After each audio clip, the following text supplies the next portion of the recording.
In 3, 2, 1. Dorothy Calvert, how are you? I'm good. How are you? I'm so good. Thank you so much for coming on. I'm excited to be here. Awesome. So there are probably a dozen things I feel like we could talk about, and I feel like we're not even going to scratch the surface because of how involved you are in so many really interesting businesses, ventures, and you seem to have, from my perspective, you seem to have a gift for business. Okay. Well, thank you. That's one of the main reasons why I wanted to have you on. So tell the people what your current business is in the Witchn Kitchen. Okay. Kind of how that started and how you got to where you are now with it. Okay, so I own the Witchn Kitchen. I am a herb tea spice shop, and basically, I guess how it got started, I've been actually doing it for 3 years. I just opened a brick and mortar in May. So it's kind of making people more aware of how herbs work for your body, for more of a natural health versus, going for a medication for every little thing. It's a big issue, we'll call it that, in America. So I don't think people are really aware if there's other alternatives to health, even not just diet, but adding supplement to your diet to create a healthier lifestyle. So I've went to school. I actually have my diploma in master herbalism. And during the pandemic, I actually went back to school to a different college. Good for you. Yeah. So I am a little crazy right now. So yeah. you're currently enrolled in classes? Yeah. So Okay. I went to the Herbal Academy. They are a lot more advanced, I feel, and more modern with how they teach herbalism. So I really, really like them. And basically, I'm learning a lot. I mean, a lot of it's a refresher, but some things they do a lot more video. So it's all distant learning, which obviously is the easiest thing for me right now to be doing. But yeah, so I'm doing that right now and kind of learning some new tips and tricks, learning how to treat animals, different like ADHD, cognitive behavior, so very specific ailments. Yeah. So I'm doing that kind of stuff with them, where before it was just basic. Like you kind of learned about 32 different herbs. Sure. And they can heal, these types of things or, help these types of things. But now I'm getting more into different types of herbal medicine, which I'm enjoying a lot. Are you seeing people, like the general public, let's say, seek out more alternatives to the typical medical field? Because again, you kind of touched on it, like there's a pill for everything, there's a procedure for everything, and it seems like so much of Western culture is very quick to kind of latch onto that and not really look outside of it. So are you seeing more of a trend of people looking outside? Right. So I actually have a very good friend who is she's a nurse now, and she wants to go to school to be a nurse practitioner. And her goal is to open up a holistic practice, because you can't, as an herbalist, I can't have somebody go get a hormone test. I might have, you have all the symptoms of something, but I can't say, okay, can you go get it tested and your insurance covers it? So that's the biggest issue I think we have with being herbalists or naturopathic doctors or anything like that. You have to have that MD behind it. I've honestly contemplated going to medical school just so I could have that MD so I can, get those scripts or, get that information so I can treat in a different way. So I am finding people that are coming to me with, hey, I have this, I'm on this medication for this many years. I was put on 2 more medications because I started getting these results. And usually it's from the medication that started, the whole process. Sure. So it's frustrating to me sometimes just because they were put on something I don't even think given a chance to regulate it in a different way. They're instantly like, oh, you have a little bit of anxiety, so let's give you a pill for that, instead of teaching people.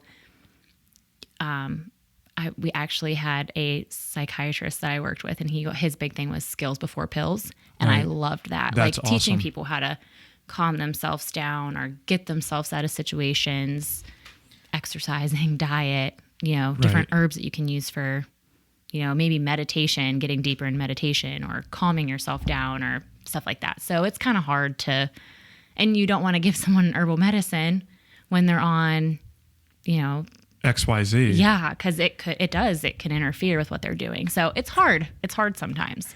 I have a really close family member that he had just gone through some pretty major surgeries. He came out with like 10 prescriptions to 10 different pills. And before this, so he just had never taken any sort of consistent medicine or a consistent pill. And his life's been really impacted because he's on these medicines. Right. Why? Okay, so I'm not sure. I'm not sure if this is too far, but like it seems like from a doctor's perspective in the medical field that we kind of all know, like it's so quick to write the prescription, and even at like a young age. So is that recent in medicine, like to kind of just be really quick to give that prescription? I really don't think so. Okay. I don't want anyone to think like I think modern medicine can be an amazing thing. Sure, certainly. I am for it. I've had to use modern medicine, but a lot of my doctors know that I will go a natural route before I take a medication. I do think people are really quick to diagnose and treat with some type of medication, and then they're also really quick to up the dosage. Right. If it's not working, let's up it. Oh, it's not working, let's tag it with this one. So I definitely think that, and not to make our doctors sound like they don't know what they're doing, but I just don't think they know. They're not learning these things. Like if you take a nutrition class, I don't know if you've ever taken a nutrition class, you learn, about the food groups. But now people are having harder times like digesting grain. Like there's so many people have gluten issues, and that's one of the food groups is bread. Like you should have so many grains. And one of my very good friends, she literally can only eat vegetables and some types of meat right now. She's having an awful time. That's her whole diet is veggies and meat? Yeah, it's hard because she went from eating all these other things, but like those other food groups, like she can't even eat fruit because it's too much sugar. Wow. So I think it's one of those things that, we're taught a certain way, or even like vitamins.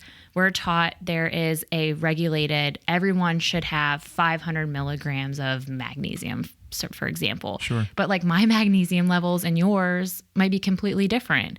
So, it's like, you need 500 milligrams. You need 200 milligrams of this, because that's just what the daily value is suggested. Sure. Instead of, okay, let's test you. Let's see what your deficiencies are. Let's look and see if you have these vitamins and minerals in your body, because believe it or not, a lot of these symptoms that they're having, even anxiety, could be a vitamin or mineral deficiency. Sure. Versus here, let's give you a pill for it to kind of calm you down. So I just think maybe, I don't want to say that education isn't there, because obviously our doctors are doing amazing things, but I think with health, it's not always there. Right. When there's an alternative for it. So, and there's so many moving parts of the body. I was a medical student actually at one time. And anatomy, you have to go through 2 semesters of it. And then once you get through that, depending on what you're doing, you're working on a specialized section. So, we know someone that had a ear operation and ended up needing a brain surgeon for her ear operation, because the ear, ENT didn't know how to fix the issue because it was a brain issue.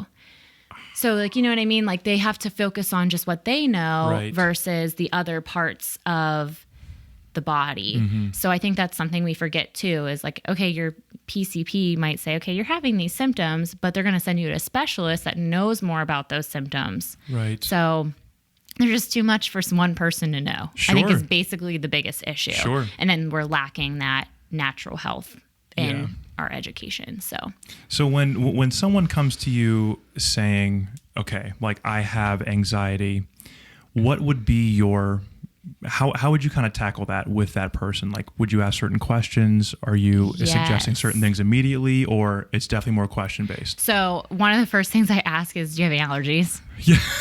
Really? So one of the biggest things I get, and it's so funny, echinacea.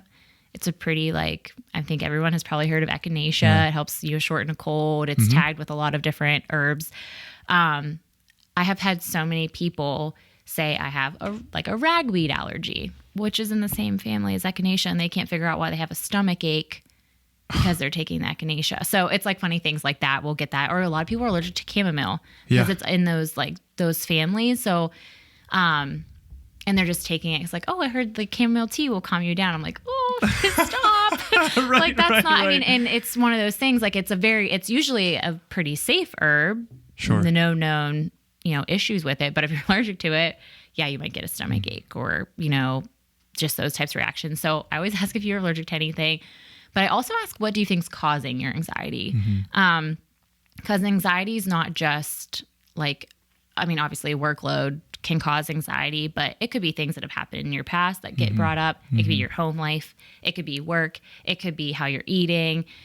I mean, there's a lot of other things to it. Usually what I find is with people with anxiety, it's stress overload, which I think in our day and age is like, unfortunately, a common thing. Sure. But people aren't supplementing correctly for that stress. You need to take care of your adrenal glands. You need to be doing these other supplementations to take care of that anxiety. And it all starts in your gut. That's the biggest thing. Health. Gut health is so important. Yeah, I will say it over and over. Sure. Protect your gut. I'll tell you what, I remember this was probably like 10 years ago. My mom got on this kick about gut health. And we all thought she was nuts. We were like, Mom, what are you trying to preach to us here? Like gut health, you eat what you eat, right? All these years later, that seems to be everything. Yeah. It's just so connected. And I think people are more and more are finding that if your gut's not healthy, you're going to have these other issues. There's someone in my family suffers horrible migraines, awful. Going to a neurologist, giving her a pill, doing all these other things. Well, finally, one of her neurologists actually was super big into holistic practice, which my mom calls me. She's like, you're never going to guess what test I just had to go take. She had to get a hormone test and she had to go get her serotonin tested. Yes, yeah. And here she wasn't making any serotonin. Her body stopped. Like you only have like so much serotonin in your body, and once it's gone, it's gone. So you have to do things like walking or eating certain things, avoiding certain foods so you can, supplement those things. And they're all things that you shouldn't, like no sugar, stay away from chocolate, walk 3 miles a day. For whatever reason, that 3 miles is what starts that serotonin kick in. So there are things that I think also too, as humans forget. When we first came on this earth, we were given certain foods to eat. That's right. And we worked and we farmed and we sit in an office. Yes. We don't do those things anymore. We don't go outside. We do, but not like at one time we did. That's right. So we kind of have lost that. I mean, people obviously evolve and all that, but yeah, we're losing that. And I think we kind of have to go back to the root, to where we started. Well, and I mean, you're exactly right. Like the purity of food has just changed so dramatically in manufacturing and with, obviously big businesses having to and desiring to make as much certain product as possible to get it out to people to buy it. Yes. But like purity gets lost in that. So, I mean, gut health it's got to be linked to so many preservatives and certain things that are intaking into our body, right? Trust me, if I can buy something organic, and if anyone gets anything out of this today, if you can buy organic food or non-GMO, if anything, I like an easy rule to follow is if the like fruits, like a lemon or an orange, they have like a thicker peel. Yeah. If you can't buy organic, buy fruits and veggies that have a thicker peel on them. Really? Yeah. Like they call it I think it's like the dirty 30. And it's a bunch of fruits and veggies that like have like berries. There's no skin on a berry that you take off, you eat it. Yeah. So think about if there's pesticides and stuff, they're making these fruits and vegetables grow so quickly. It's literally in the food. Yeah. So goodness. I mean, I have kiddos. I try to, have them eat as best they can. Sure. But there's even studies right now that they think organic's probably not what it used to be because it's, the soil is compromised and water right now is compromised with how the ozone and it just depends on how crazy you want to get. Sure. Like how deep. Back, yeah, right. How deep you want to go. I got you. Yeah. There's actually, I was reading about it. I read a lot. I feel like I'm going to be a professional student is really what my job is. I love to read and learn. Good for you. But there was this, there's like these ancient paintings and drawings, I guess, that have been discovered. And it's somebody putting seeds in their mouth and then planting them in the dirt.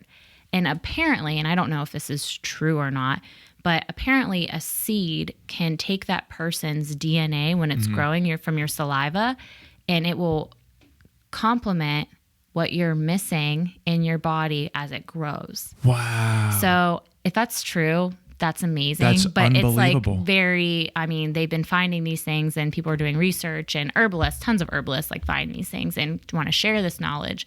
And I don't see why it would be, I don't know why someone would paint of someone spitting seeds into the earth Sure. to show them that. So, Sure.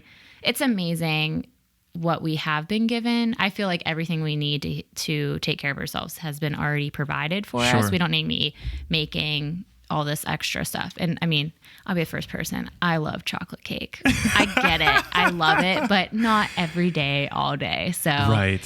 it's just, taking care of yourself is important. Sure. For sure. It's so tough. Certain like addictions to certain foods too, and like the chemical makeup of certain, artificially flavored foods that literally just make you addicted to them. If you're having them consistently, then all of a sudden it has to be a daily thing. Right. Man, so do you, in your conversation with people, are you seeing gut health pretty much in a consistent amount of people that come to see you? Yeah, pretty much. Or I should say the gut health, maybe poor gut health is probably a better way to put it. That's like always something I ask somebody, like, what do you eat? Or Sure. do you eat is actually a big thing. A lot of people don't, it's surprising, what people say they're eating. And hey, that's not food. You need to eat, do you eat vegetables? Do you eat fruit? Do you have these things? Do you eat even yogurt? Do you eat that? And a lot of people don't. Right. Fast food, burgers, fries, and they know it. And I think sometimes they think I'm going to shame them, where I'm like, listen, like I said, I love chocolate cake. Sure. I get it. You're human. Sure. It's good. I understand, but you can't eat that all the time. And then a lot of people will say to me, well, when I start eating like that, I feel awful. I'm like, your body needs a detox. Right. Before you're going to start feeling or seeing a result. Your body's trying to heal at that point. Right, exactly. And people that go through it and they fight it, I've seen huge differences in them. But I usually I like to start with gut health for sure. But I also love a good detox. And it doesn't have to be anything crazy. You don't have to buy anything nuts. It's literally just changing your diet to kind of get that process started. Because if your body isn't taken care of, you can put herbal supplementation, anything in your body, and it's not going to take like it would if you were taking better care of yourself. Sure. So that's something I always like to explain to people. When you're taking this, you want to make sure you're also eating better with it, and complement that. Right. So I've had people that have had great results with some of the things that they've gotten from me, which I'm very thankful that, they're coming back and they want more info. And so, it's all good. It's good, but it's, sometimes you have people that are naysayers that are well, that didn't work. You didn't this wasn't what I needed. You didn't give me the right information. And just that negative attitude sometimes is okay, you're telling me all I need to know right there. You need to try a little bit too, but knock on wood, that doesn't happen very often. Yeah. So yeah. Do you find that people do people that maybe they have, an unhealthy gut, or they're having anxiety, they have an unhealthy lifestyle. Do people want to change? Is that their main reason for coming to you? Is this desire to change, what is it typically? I honestly, lately, and this is kind of going to be a Debbie Downer thing, a lot of people have been seeing their friends dying. Yeah. That's been a theme lately. Yeah. I don't know if it's, they're overweight. They're unhappy. They're depressed. Depression's also another one, but they're seeing these people around them. And I don't know if it's, the pandemic, people are home more, they are able to reflect, they're not in people's faces all the time. I think it's been giving a lot of people that opportunity. So I don't know if it's just wow, what am I doing? Nothing. Right. I'm eating away my feelings. And I think people are starting to be more aware of that, which I think is good. But I think sometimes people just honestly don't know where to start. So people are coming and they're saying, I don't feel good. Like, I know I don't feel good. I shouldn't feel this way. I realize this. What do I need to do? And I also think sometimes social media. Sure. Or magazines, Sure. all that stuff. People want to look a certain way, or they think that they should feel a certain way. So they're like, I tried this diet pill. And I'm like, Yeah, do you know what's in that? Don't eat that. Yeah. Like, it's, it's not always a good thing to, like, you're not going to just wish it away. Also though, too, I have people, whenever I tell them, this would be my suggestion to you, they don't want to hear it. So, I don't know. It's hard to really know the reason sometimes people come in. Sure. Because sometimes they think they want help. And then when I tell them it's not going to be easy, I think they're like, nope, I'm good. I'll feel like this the rest of my life. It's fine.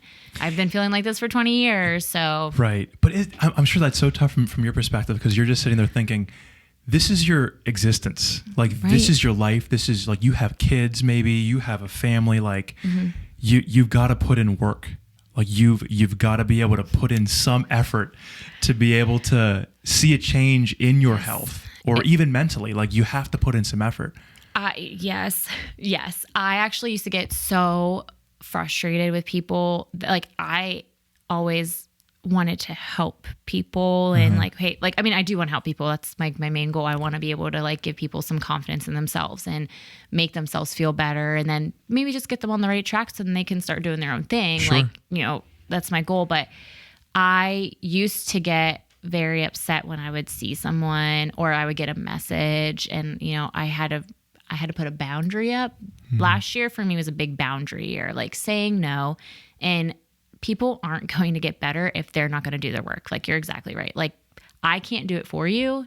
You need to do it for you, because then you accomplish it. Then you do it, and then you're like, I can do it. I don't need her to tell me. You have some ownership over your life. Right. All of a and sudden. then, they can help somebody else. Maybe they, will influence someone in their family. And I mean, I've had awesome people that have, hey, I did this and I listened to what you said and I realized, like, I can't live like this anymore. So it was good.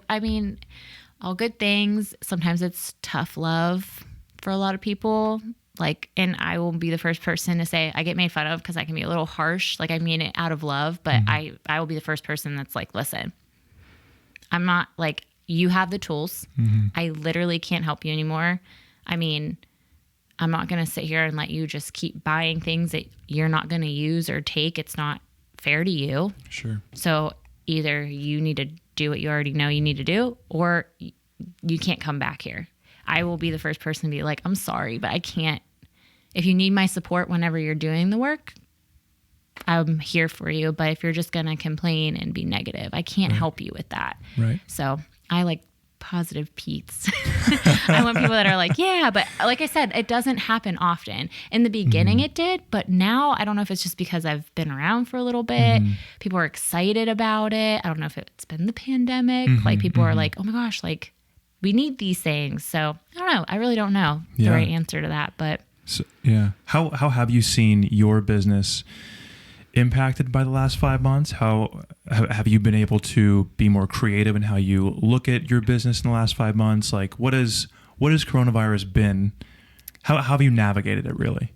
So a lot of people thought I was crazy to open up a brick and mortar literally in the middle of a pandemic. Like, we were doing demo in March. Like, right. Yeah.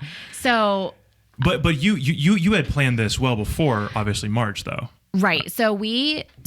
I've been, the Witchn Kitchen has been around for 3 years. Right. So I actually had our kitchen in our basement certified to like be able to mix my stuff, whatever. And I would see people, and I didn't really care for seeing, like, I saw my friends in the home, but I wasn't comfortable with having people I didn't know there, especially I have children and dogs and all that other stuff. So I kind of backed off, but then I was like, man, I should just start a website.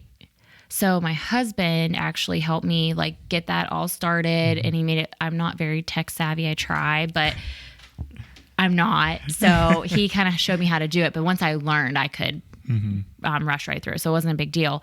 So I actually started promoting my website more. I wasn't really taking anybody like consulting wise. I wasn't comfortable with that. But if someone had a question like, hey, I have a little bit of I'm trying to cut caffeine. Here's a tea. Like, you know what I mean? Like, here's what I would suggest. So that's kind of how I did that. Or I'm having a hard time sleeping. Here's a tea, calming. So, I mean. So would you sell products on the website as well, or more? Okay. Yeah. I mean, I'm super excited. I just got my first out of state order. Like, awesome. Yeah. So a lot of people from around here were ordering, and then they would pick up. Yeah. Cool. And then I just got my first like official out of state. Sweet. So I was like, oh, yeah, that was exciting. So yeah, it's good. But yeah, I mean, pretty much the coronavirus kind of pushed me to work a little bit harder to get it open, because I think it's going to be important. And I think people are questioning a lot of things, and people don't know what's going on. I follow a lot of, I'm part of like herbalist groups that they're kind of like, okay, like they're even admitting like, we don't really know anything about this. It's somewhat new, but we do know it's upper respiratory. So here are the herbs that are, you know, in conjunction with those. Here are the herbs that help with boosting your immune system. So I just kind of stuck with that. I actually did sell a ton of elderberry during the pandemic, because elderberry is amazing that's like an old folk herbal remedy for like boosting your immune system, cold, flu. So I sold a lot of elderberry. But sweet. Yeah. So, I mean, it really, more people were just asking more questions, I think, but I try to get online, and I wanted my brick and mortar open. So whenever, you know, we could be open, people could see like what I do, I guess. Sure. So, yeah. And your storefront is located? We are in Butler, Pennsylvania at 228 North Washington Street. So, all right. Awesome. Yeah. Do most herbalists have a storefront? That do it that have it as a career? Yeah, I mean, I think so. I mean, I follow a lot of different herbalists. A lot of them are farmers. They farm their own herbs. I don't have that option, so I outsource a lot of my herbs. But my herbs are all organic. I'm really weird about all that stuff. Like I said, organic. If you can't organic, do it, buy it. So yeah, do it organic. So I outsource a lot of my things, and Pennsylvania is kind of a weird state. Like, I'm not allowed to do certain things with herbs. Really? I have to have certain licensing. It's like way too crazy. So if to mix certain things? Yes. Or just to sell? Yeah. Really? So like, I can't add, like, I have to have a certain like certification to have honey. It's very bizarre because I don't own bees. And if I want to make tincture, which is like, it's a really high dosage of herbs, but you mix it with, basically you mix your herb and you put a bottle of vodka. It's the easiest way to say it. Right. With it. And then for 6 to 8 weeks, you shake the bottle every day, cool, dark place. But what it does is that vodka actually, or the alcohol, extracts the medicinal part of the herb out, and then you bottle the tincture. So you're getting a super high dose of those herbs. I can't do that in Pennsylvania unless I have a warehouse. So I have to outsource a lot of my things. Yeah, it's really crazy. But once I have the tinctures made, I can mix them to do what I need to do, but I have to outsource. So Pennsylvania has some weird laws. Is there, what state are there any really relaxed states when it comes to herbalism? From what I see, I mean, I really haven't researched a lot of other, Right. Yeah. Why would you have to? Yeah. But I do, like, I think places, I follow some people in Colorado on like Instagram, and they seem like they can like do a little bit more with theirs. Sure. Oregon seems like they can do a little bit Makes more. sense, yeah. So like I said, I'm not too sure. Sure. Yeah, Pennsylvania so has some funny laws. I mean, not that you can't do it. You just kind of have to jump through. Right. Hoops. Yeah. It's almost like owning a brewery is what I would compare Really? it to. Mm-hmm. Yeah. Well, you know what? That makes sense. Yeah. So maybe that'll be the next thing. Who knows? Yeah. Right. That'll be the next like millennial. Like, let's open a brewery. Women owned. Yeah. Did you find those laws out like early on in your career with this? Okay. Yeah. So whenever I try to get my kitchen certified it's called cottage law kitchen or cottage kitchen. So anyone that bakes from home has to get this like walk through done of your house. So it's basically, do you have city or sewage and water, which no big deal. Do you have an active kitchen? And then do you have animals in your home? And if you do, are they able to get down there? So, have a door put up, whatever. And then you have to have a separate entrance, which we are able to. So our certification was like not a big deal. Sure. And it was actually certified by the previous owners of the home. So it was like they saw my address and they're like, okay, like Wasn't a big deal at all. Yeah, cool. So that was nice. So when I started getting into that, they're like, okay, so are you mixing the teas? Like, what are you doing with them? Are you like putting them in bottles, or are you selling the herbs? I was like, no, I'm literally just selling raw herbs for people to make tea. They're like, oh, well then you're good. So I was like, what if I want to do tincture? Because I'd have to have alcohol. And then that's whenever I got like the or like elderberry syrup. I guess I can make that because I do have the cottage law, but I have to make it in my home kitchen. I can't make it at the location. So I'd have to bring it in. Is there some like herbalist inspector that goes around and like like checks to see, hey, okay, everything checks out here? So here's something really crazy about herbalism. You do not have to have any type of certification in the state of Pennsylvania to be an herbalist. Really? Which scares me. Like, that's scary. Well, because anyone Exactly. could just be like, yeah, take this. Exactly. And that's honestly, a lot of the people that come to me say, I went to this place and they told me to take this, but they're not asking for allergy or why do you think you need this? Or they ask questions that I was like, they asked you what? Like, that's not what that does. Like, so there's a lot. We actually know someone that they were diagnosed with cancer, and his girlfriend was quote unquote an herbalist, was giving him all these things, and he passed away. And it was just so funny because the type of cancer he had, I mean, obviously I think herbs and the correct diet can do so many things. Certainly. But if your liver is shot, it's really, really hard to get that to where it needs to be. Yeah. So it's one of those things that you kind of have to maybe make them more comfortable, or maybe make their end days a little bit more satisfying. But yeah, like, and a lot of people, whenever I started, I mean, I've been into herbalism pretty much. I mean, I find books from when I was in high school about herbs. Like I've been into it for such a long time. And I think a lot of my family and friends at first were very like, what do you mean you're doing that? That's how he passed away, because she did that. I'm like, yeah, but you don't have to have a certification. She was giving him things that, I mean, sometimes poisonous if given in the wrong dosage. So it was just a very bizarre situation. What's the motive for someone to, well, I'm sure the motive is they just don't want to put in the work to get certified. But like, why? But, and it's not even, you don't even need a certification in Pennsylvania. That's the thing that I'm like, I don't understand. Like, if you're you can go and you can call yourself an herbalist because you have a farm and you grow herbs, from my understanding. And maybe that has changed.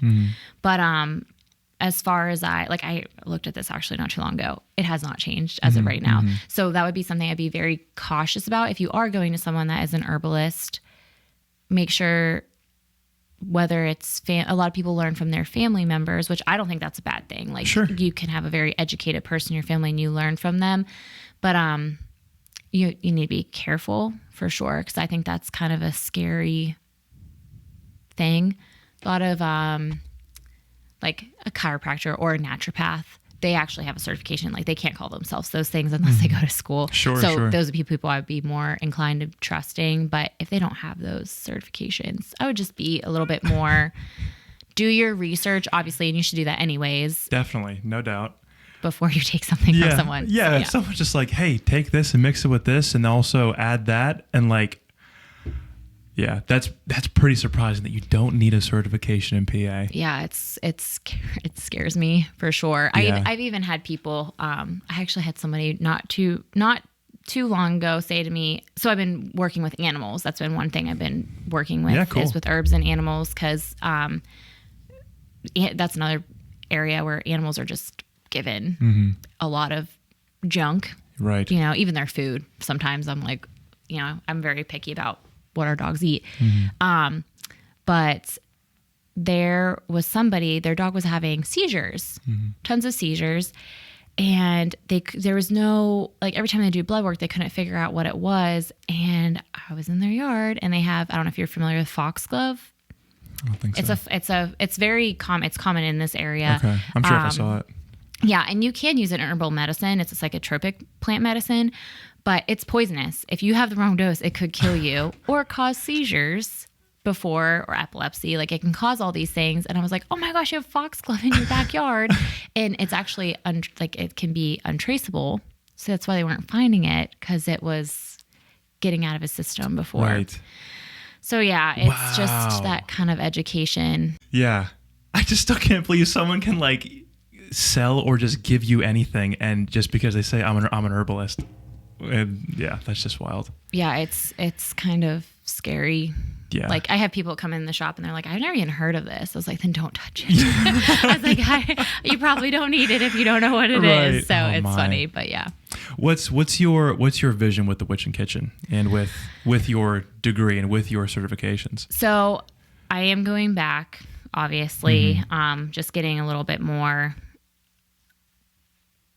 I just want to be as familiar as I can with a bunch of different types of herbs. Sure. But I guess my biggest thing is just I just want to educate people on it, let them know there's a different path that you could be taking. I'm like working on an actual like clinical certification. So I have my master herbalism certification, and I'm having like these little certs like here and there, but I'd love to do clinical. So more of, I mean, if I could get into a doctor's office and be a doctor's like holistic practitioner there, I think that'd be amazing. Is that common in doctor's offices, or is it pretty uncommon? You know, I've been hearing more and more about it. Good. So I think that would be like a really cool thing. But I like owning my own business. I like doing my own thing. So if my girlfriend can get her nurse practitioner license, we can work together. I think that'd be awesome too. So I'd like to do that. I just want to make people more aware that herbs aren't a bad thing. So yeah, I just want them to know that there's other options, I guess. And I've been doing more things with psychotropic plant medicine. Obviously, a lot of it is not even legal in the States, but there is a lot of benefit to it. So I've actually taken a course right now on that, just learning more about like, so your mushrooms and how, you know, cannabis works. And I just want to understand it. Certainly. So, because I know eventually that stuff is probably going to be, not all of it, but I have a feeling cannabis eventually will become legalized. Yes. And I get that question all the time. Do you do CBD? I'm like, no, I do not. Is it tough? Do you have to get a certain license to sell that? I would assume, yes. I mean, I would definitely to get like the... Like for you specifically. Right. So I know you have to get certain permits to like grow and whatever you're using it for. But I would feel I'd probably have to get a certain permit so I could use it. I wouldn't use it in a typical... Like I'd probably put it in lotions or salves, that type of thing. So I would assume you'd have to have that because it has this higher level of, it's a psychedelic. Sure. So it can make people do weird things. But I want to learn. That's like my thing. I want to learn about it and be able to teach people like, this is why it's working. This is why it doesn't. This is why you're having this reaction. So are the states behind? Is our country kind of behind when it comes to herbalists? And oh yeah, really? I totally feel so. So like herbalism isn't something new, which I think is so funny because people are like, oh, I went to an herbalist. Like it's like this new thing and it's been around for ever. Like, I mean, there's herbs dating back the whole way to, it's in the Bible. Right. Herbalism has been Herbs around. and spices, forever. I mean, heck, Jesus was given frankincense That's and myrrh right. at his birth. So, herbalism, we're definitely behind. A lot of countries are using herbs to treat, but also too, our diet is awful. So we're willing to do all these modern things with our diets, but we're not willing to go back to the old ways, to, heal ourselves. But I have friends that go to different countries for herbal medicine. So, it's just, and they're educated because it's been passed down in their family. It's all they know. That's the only medicine they know. So it's harder to convince somebody that these things can work whenever they're not willing even to change how they eat. Is the fact that we're so behind when it comes to herbs, is it, I don't know, we can get conspiracy if we want to. Sure, let's do it. Does our government want there to be a pretty big focus on the current health, like current way that our country finds to heal the human body? Like, they don't want to mess with that. We have a system of hospitals, doctors. We're not saying that those things are bad at all. No. But is there kind of this, is it tougher to move forward in this in our country? So I think one of the biggest issues in our country is greed. Sure. We'll leave it at that.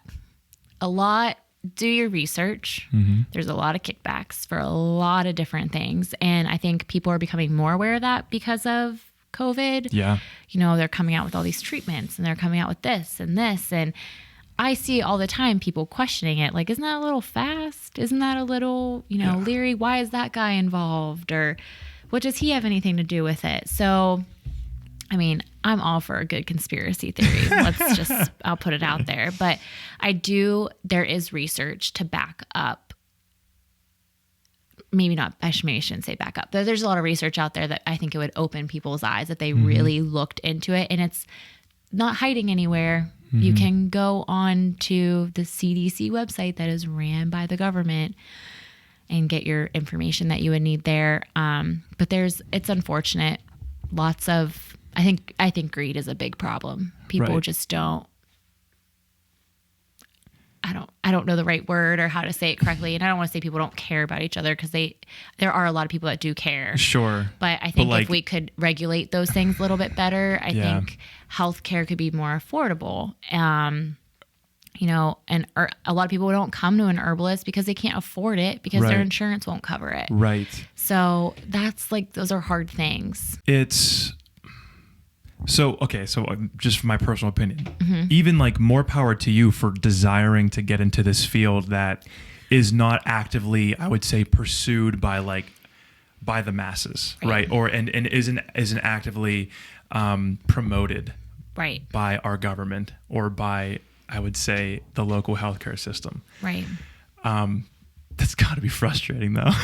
And I think it's just kind of, I don't know if deprogramming is the right word. That kind of sounds a little harsh, but deprogramming people to understand these big organizations that are pushing how you're eating, where some of them are funded by. Look into it and you'll be so many good documentaries on Netflix that just, oh my gosh, that just peel the onion back, and just get down to the heart of it. Yeah. And I think that's important. I definitely think there's people that are more aware. I think this generation of young adults is becoming definitely way more aware of these things. And I think that's where we're seeing a lot of our conflict in our country is because people are like, wait, that doesn't make any sense. Why would I be told to do that? Or why are they giving money to this organization when this organization is known to do these things? That's right. But millennials can get behind a cause really well. Yes. And they can also be against a cause. Yes. We can see that. Yeah. Oh yeah. Yes. So yeah, and you know what, in the information age, when you can access this information and then you can make your own determination on what this group of people is doing. Right.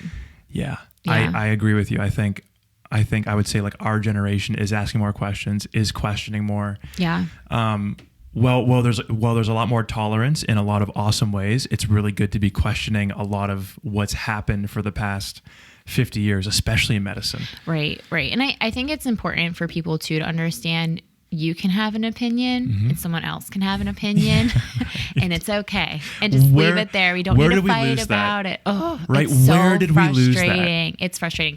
I feel like every single day I have to watch what I say. I'll say something. I'll be like, oh, I need to suck that back in because, people just get so, everyone just gets so offended by everything. And I don't understand it. I know. And, I think people, and obviously too, I think people step way past their boundary. Some of the things that people are saying or doing are way out of line and shouldn't be happening. But it's okay if somebody wants to eat that way or somebody wants to try herbs. Again, I dealt with it with my family. Why would you do that? Well, why would you do this? And it makes no sense that you would. I had trouble with my son whenever he was first born, and everyone was like, oh, he has Asperger's, he has ADHD, he has this. And I found out he had an allergy to something. So I switched it up because I was like, no, I followed my mom gut instead of listening to a doctor that was and luckily I shouldn't say that. I have a very good doctor that was totally behind me. She's like, he's a boy and he's active and I'm not necessarily wanting to put him on a medication, but you do need to find the root of this because it's going to affect development later, educational wise. He was allergic to dairy. That's what it was. He was allergic to dairy. That's another big thing. So we got him switched up. He still to this day doesn't drink. My kids don't drink milk. Right.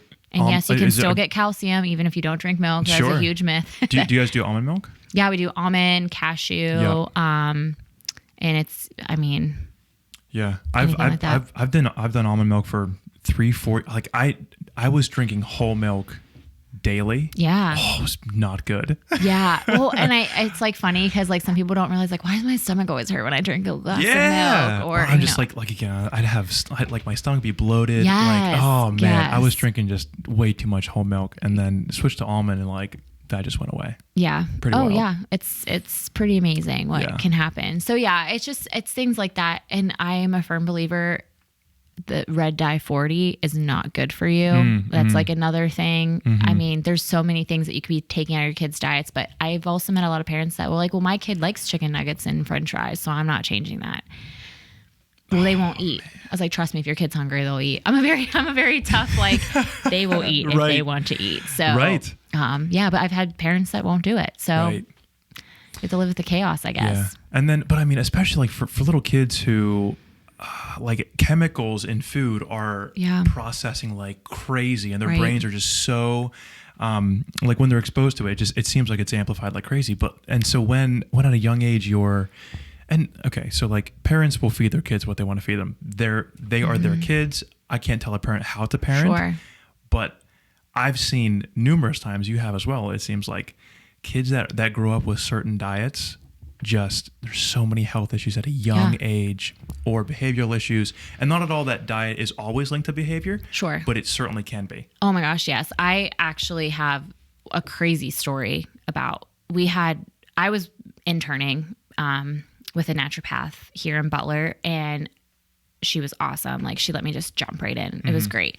But whenever we had two mothers come in and their children, one was a female and one was a male child, but they both literally similar diets, similar family situation. Doctors thought possible spectrum issues. What was the other thing? Oh, hyperactive activity, like hyperactive disorders. So they had like all these things, and it was like, if we can't get this under control, they're going to put my kid on a pill. So, there's pretty much a couple things that you do whenever this happens, or if you're experiencing this, like, you want to detox your child. And again, that's not like giving them a formula or a certain shakes or anything like that. It's literally easy as like, don't give your kids soda. Don't give them, iced tea, even like any of those things. So it's water, and then you cut out meat and fruit for at least 2 weeks. Start there, and then you can slowly start cutting out like sugars, dairy, grain. Like, they'll eat nothing but vegetables and meat. If you're a meat eater, I know some people don't do that. That's fine. So one mom was like, absolutely not. Like, that's not happening. I'm not cutting out these things. Like, basically there's a list. Yeah. And the other mom was like, I'm willing to try. And like, we told her, like, we're just telling you the first 2 weeks are going to be hell. And it's going to be behavioral issues. She probably won't eat because she doesn't want to eat cucumbers when she was eating fruit snacks all the time. So 2 weeks, it was like, I shouldn't say 2 weeks. It's probably like 4 months after the diet started. The one mom ended up medicating, and the other mom, her daughter was fine. Her daughter was still on spectrum, but it was so controllable. It wasn't a big deal, but like, she couldn't believe it. And that started her siblings started eating like that. The parents started eating that way. And I think what the issue was with the other parent was like, they didn't want to change how they live for their child, which I don't understand. Ooh. That's like a really hard thing as a mom. I'm like, oh, like, don't get me wrong. Every mom that hides a box of chocolate chip cookies, I got you. Like, I get it. But like, to not. Yeah. I don't understand. I mean, because it just causes chaos in your home. Right. That's right. We lived that. Like, we did that for a while with our son. Like, I couldn't figure out what was wrong with him. And I'm not a big, like, I was a nursing mom. I watched what I ate, but I was drinking milk or yogurt. And I didn't realize That's what it was. And as soon as we found that out, lowered his, like he was very sensitive to things, figured it out, and it was done. So, and he's great. Right. We love our little Lex. So, but yeah, it's just, if you can figure out or pinpoint it, and it's cutting those things out, figuring it out, and then maybe supplementing. Like my kids take herbs. Like my kids have done herbal supplements since they were little. They drink tea. So they have a little bit of a disadvantage with their mom being an herbalist. So I'll be like, take this. So, but hey, program them now. Like, boom, they'll be in. For sure. I worked at a nonprofit in DC. It's probably when I was like 21. I lived in DC for a year. Oh, okay. Worked at a place called Jill's House, and it was like an overnight respite for families that had kids with special needs. Awesome. Okay. So, kids on the spectrum from like barely being able to tell to being nonverbal. Sure. All types of special needs. We would have to write down like their diet, what they drank, what they were overnight, what activities that they did. For there were kids that we would also hear what they ate that day, right? So that we could, hey, if something's going on, okay, well let's see what they ate when they were at home. There were so many kids that had autism, the ones that were eating bread and that didn't really have, like, the parents just weren't concerned with the diet. How about that? Yeah. Like they were just kind of like, we're just trying to get through the meal. And obviously, we understand, like, it can certainly be difficult. The kids that were eating like a lot of processed breads specifically were, I mean, so again, it was very difficult to calm them down, get them, transition them from activity to activity, whatever that might be. There were so many families that, like, we kind of the RNs that were at this respite would talk to them about, hey, listen, like, let's talk diet here. Like, let's try to start to eliminate breads. Same thing to what you were saying. Right. Like, they started to amazing. eliminate certain things. Yeah. It was like it was a different child. Like, we would see them 2 months later and it would be like, are they on meds? The parents would be like, we stopped giving them bread. And we'd be like, good job, Mom and Dad. That's awesome. Yeah, it's amazing. It's hard sometimes because bread is like, I love bread. Sure. I mean, bread is, it's part of the American diet. There's no doubt. Love bread. Mm-hmm. So when people like find out they might have a gluten intolerance, that's a big deal for a lot of people. Even dairy, because people like cheese. And I understand, but it's, is it worth, there'll be times where like I will like fall up. I'll notice like, oh my gosh, I've been eating how I shouldn't be. And I will feel it. I'll just start feeling disgusting. And I kind of try to remind myself, you eat to live, not live to eat.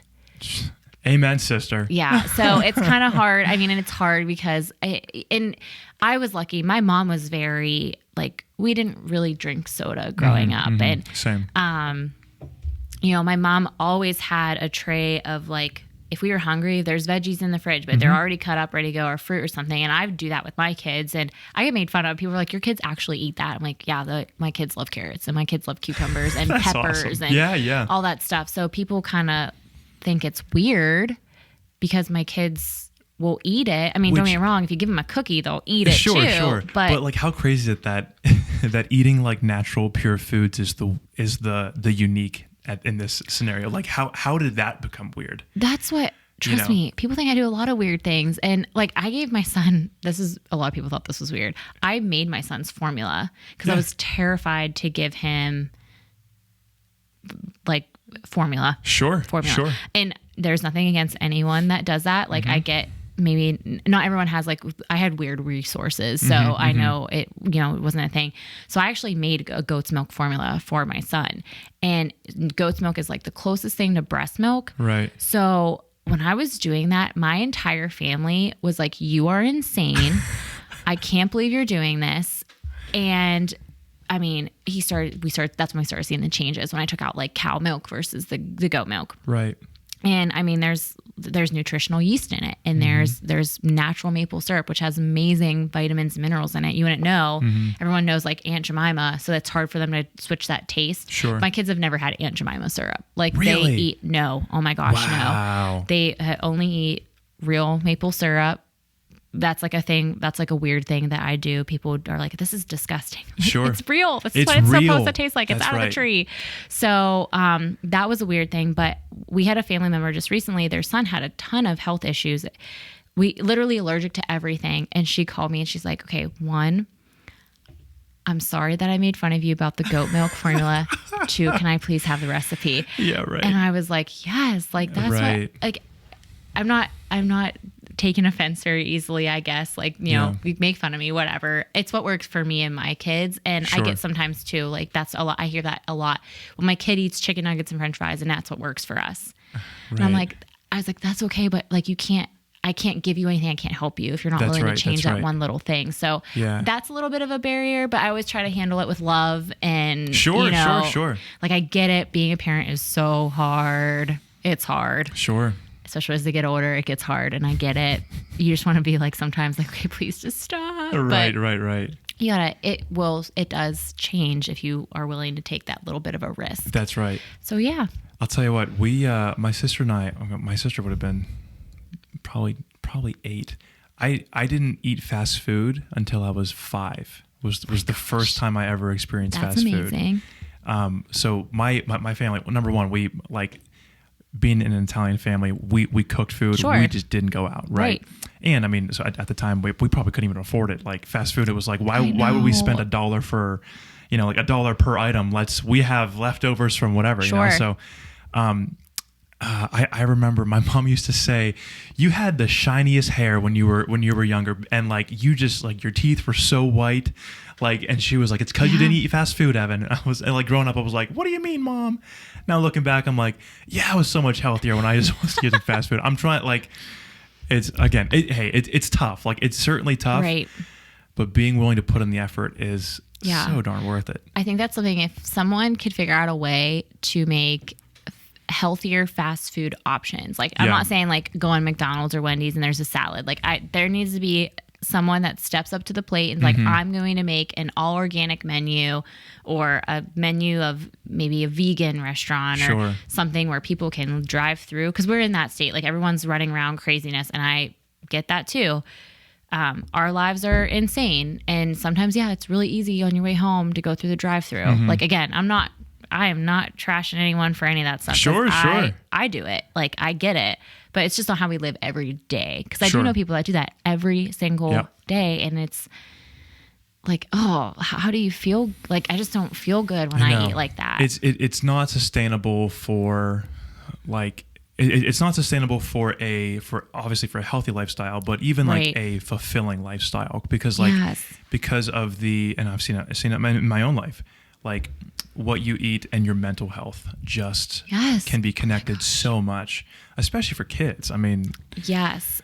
Actually, one of the classes I had to take in when I got my master herbalism, there is a book, and now I can't think of it, but the first couple chapters was about schizophrenia and how back in, I think it was like in the 50s or 60s, there was a doctor that noticed a lot of the schizophrenia patients, because back then there was an asylum. Like, Sure. they weren't Yep. treated how it is today. Let's put them all together type Yes, of thing. Yeah. yeah. So that's when like lobotomies were, and lobotomies I guess were a little bit earlier, but they were away from that at that point. But they were started treating schizophrenic patients. I want to say it was with vitamin A and B, and they saw a drastic change in the behaviors. And that's all they did. They had a placebo group. They gave them the higher dosages. They for so long, like it was literally an entire study. Why aren't people doing that? Like, why aren't we testing Yeah. for these, okay, you're taking all of these symptoms and you're grouping it as, okay, this person has schizophrenia, Sure. bipolar disorder. So why aren't we looking at, okay, we know they have it. I guess this is my issue. They have it. What's causing it?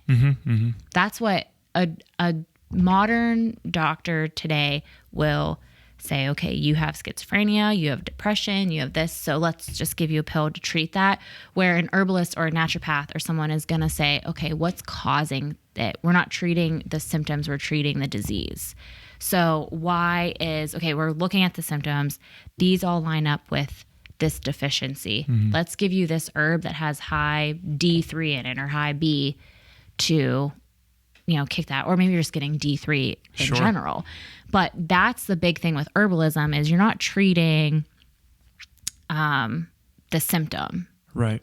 You're treating the actual what is the illness and what's causing it. So that's hard for me sometimes when I've been put on this and this for depression, and I'm suicidal and I have this and I'm on this. Like I had somebody in there the other day that had 6 medications, and I'm like, for what? Right. Because none of those treat anything you're saying. Right. And by the way, that one medication is just trying to regulate the other medication. Exactly. So yes, we actually, one of my really good friends is a pharmacist, and they have learned in pharmacy school that the average American is on 7 medications because of the first one they started.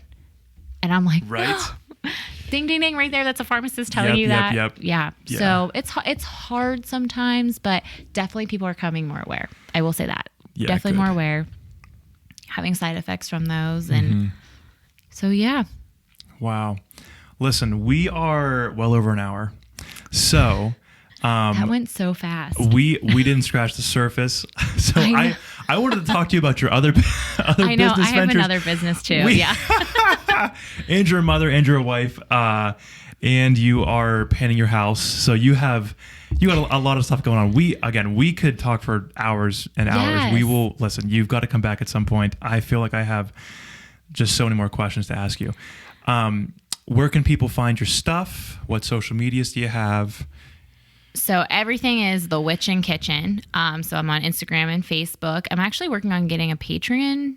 I don't know if I'm saying that the right way, but I'm working on getting one of those set cool. up. So I will be able to kind of show you some videos of different tiers. So you actually can take classes with me, which is something that I'll be doing. Yeah. I want to do it in person, but I don't think people are quite comfortable yet. Well, but I mean, with online learning becoming so huge now, I mean, I did all of my college degrees online. Same. Yeah. So, and I think it's awesome. So anyways, I'm getting that started up, but everything is the Witchn Kitchen or thewitchnkitchen.com. So that is where I'm at. Awesome. Yeah. Dorothy, thank you so much for coming on. Thank you. This was I'm awesome. excited. So thank you.